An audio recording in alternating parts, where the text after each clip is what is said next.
today I want to pay it forward. What do I mean by that? Well, I've always taken advice from other people, and I've always utilized people's knowledge and experience over time, and they say time is money. Well, I spent some time over the last 2 years dedicating myself to practicing on the bass guitar as a beginner/intermediate, using music theory and scales as my driver. And what I've learned from that, I kind of want to share for beginners and intermediate people out there as well, or people who just getting back into it again. It was time for me to knuckle down and really immerse myself in the music theory, because I wasn't practicing regularly. I wasn't playing regularly. I was more of a part-time weekend warrior, right? So I was struggling big time, trying to make my beats and my music, wanting to put some bass guitar on it, and I was failing miserably and had a strong desire to succeed in it. So what do? You have to go to work. Put the effort in play. You want an outcome, you have to put in the work. You can't get an outcome without putting in the work. But I decided it would be best for me to strip away all the layers, start taking lessons again, kind of rehash the things that I know really well, get rid of some bad habits, and learn some new good habits. So for about 6 months, I took a 1-hour class at Guitar Center. It started off really slow, but then it kind of progressed halfway through, and I was starting to utilize tools really well. Then I started getting homework assignments that were really matching my style and needs. And then I got to a place where I stopped, right? I said, okay, this is enough for now. Got me back up to speed. And then I just logged in on my own every day for the next year and a half. One of the things that I learned first off is that your ears improve over time in a dramatic way that you don't even realize. Practicing those scales, the modes, understanding all of that. When you start listening to music, it starts to sound like a language. It starts to open up for you.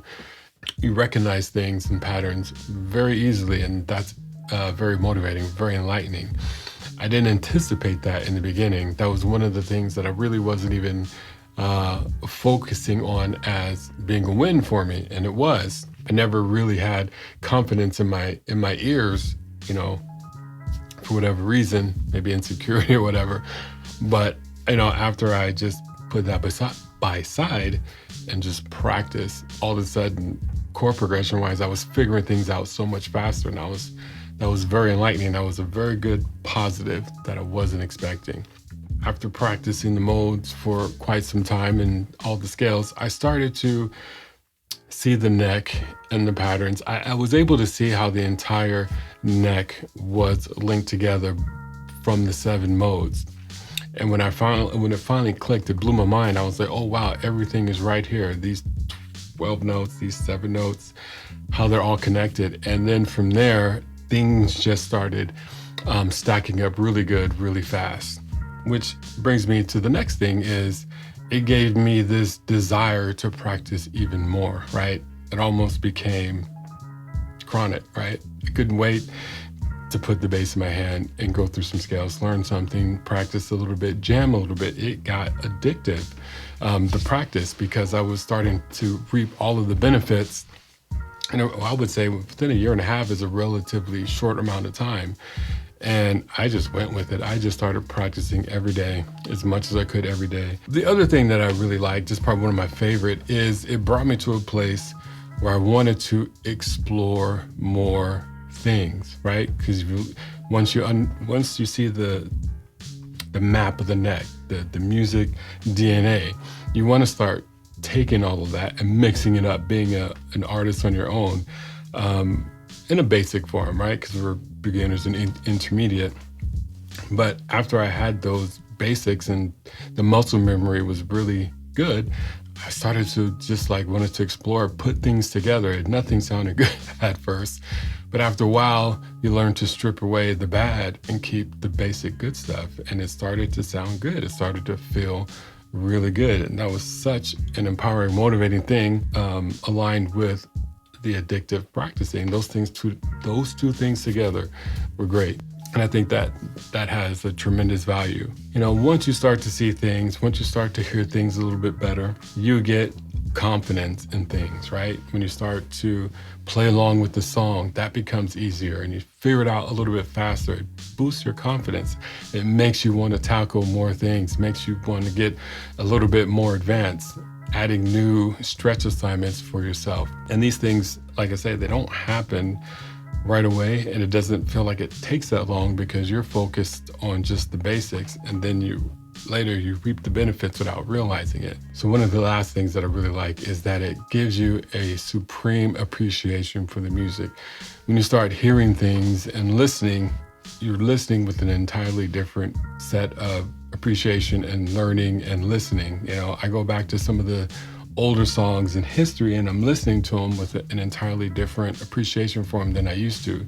They used to sound just like songs. Now they sound like, you know, a professional orchestrated these things together, putting all the right parts and pieces in place. And I'm wowed by how it's all arranged and put together, as before it was just a jingle on the radio. It was just another song. Now I appreciate this stuff for the artistry, the skill set that goes into it, and the creativity on top of that. Will I be part of that one day? Who knows? Will we all? Who knows? But that's why we all do it, right? So lastly, don't be too judgmental on yourself. Enjoy it. That's the point. If you're enjoying it, if you're doing it because you like it and you just want to buckle up, stand up one day, you're going to realize you have all these little skill sets that you've learned that you'll be able to progress over time. And now I'm at the point where I'm kind of in tone chasing mode. I've got a good muscle memory going on. I have a good understanding of the neck and how it's all connected. Now I'm kind of focused on how do I want things to sound. And I'm obsessed with chord tones at the moment. I'm really trying to find a way to make those work for me, my own language, my thing. Yeah, so that's where I'm at. Just wanted to share that to some more intermediate beginners out there. Might be able to take some of this and motivate themselves. But anyhow, hope this had some value to it. If it did, hit the like button and most definitely hit the subscribe. Trying to get to over 1,000 subscribers. Threshold lets me know that this content is appreciated and is valued. That's it. YouTube likes that like button, so make sure you hit that like button so other intermediate beginners can get something out of this as well. Later.